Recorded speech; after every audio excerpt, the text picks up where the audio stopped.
तुम्हें भगवान अन्न भोजन देते हैं कि हम देते हैं? तुम वैसे आचरण कर रहे हो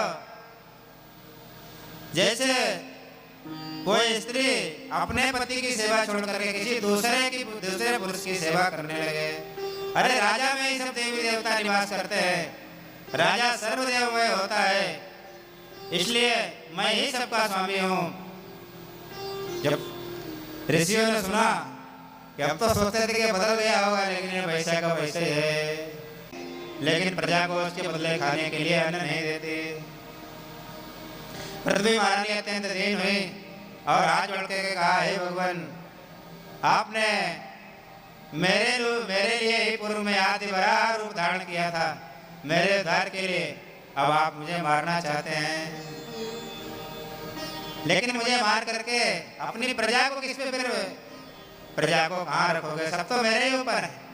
महाराज ने कहा, तुम्हारा वध करके तुम्हारे मेध से अपनी प्रजा की पहले क्षुधा को तृप्त करूंगा, क्षुधा को विलीन करूंगा उनकी, और उसके बाद फिर मैं एक नवीन पृथ्वी की सृष्टि करूंगा, उसमें अपनी प्रजा को रखूंगा।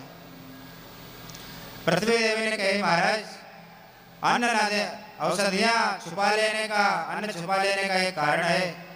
जब तुम राजाओं ने हमारा पालन करना बंद कर दिया, जब पालन ही नहीं किया, तो जितने भी तमोगुणी प्रधान पुरुष थे वो फिर मेरा दोहन करने लगे, मेरी औषधियों का दोहन करने लगे। तो मैंने इसीलिए औषधियों को, अन्नों को अपने अंदर छुपा लिया। अब आप महाराज पधारे हैं मेरा पालन करने के लिए, मैं सभी औषधियों को फिर प्रकट करूंगी, लेकिन मेरे लिए मैं गौ का स्वरूप बना लेती हूँ। एक बछड़े की व्यवस्था कीजिए और पात्र की व्यवस्था कीजिए मेरे लिए, और कौन धोएगा ये व्यवस्था कीजिए। महाराज ने कहा, ठीक है।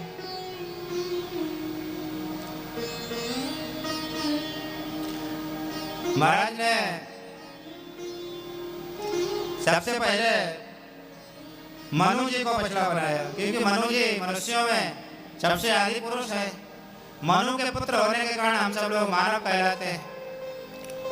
मनु के जो अपत्य है वो सब मानव कहलाते हैं। तो मनु जी आदि पुरुष हैं, इसलिए मानवों को उनको बछड़ा बनाया,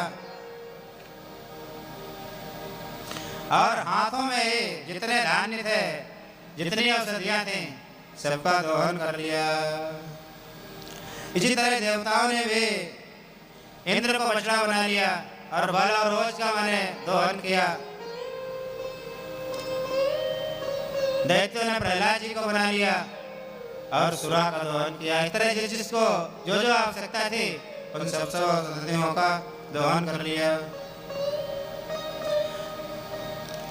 महाराज ने 100 अश्वमेध करने का संकल्प लिया कि मैं 100 अश्वमेध करूंगा इस पृथ्वी पे।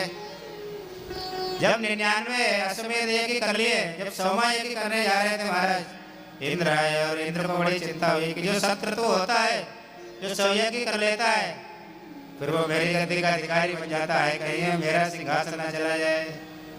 इंद्र आए और महाराज के अश्व को ही चुरा के ले गए। महाराज के एक पुत्र थे विश्वजीत, उन्होंने देखा कि हमारे एक का घोड़ा ही चुरा के ले गए, दौड़ करके गए इंद्र को मारने के लिए धनुष उठा के। लेकिन इंद्र ने जब देखा कि विश्वजीत आ रहा है, बड़ा बलवान है, तुरंत साधु का वेश बना लिया, बड़ी बड़ी मालाएं पूरे शरीर में भस्म लगा ली, लंबी लंबी जटाएं। जब विश्वजीत ने देखा तो बड़ा प्रभावित हो गया कि अरे ये तो संत है। लेकिन इंद्र कहाँ गायब हो गए? चारों तरफ देखा, कहीं नजर नहीं आए। अत्रि मुनि वहीं थे। अत्रि मुनि ने कहा, अरे संत नहीं है, ये पाखंडी इंद्र है, पाखंड फैला रहा है पृथ्वी, मार डालो इसको। लेकिन फिर भी विश्वजीत के धर्म में निष्ठा होने के कारण स्वरूप संतों जैसे था, उनसे बाण चलाते बना है उनके ऊपर। इतने में देवराज ने घोड़े को छोड़ दिया और फिर अंतर ध्यान हुए, ले आए घोड़े को।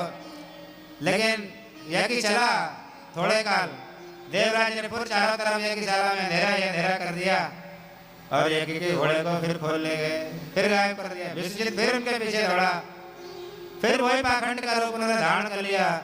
एक गले में नर मुंडों की माला, पूरे शरीर में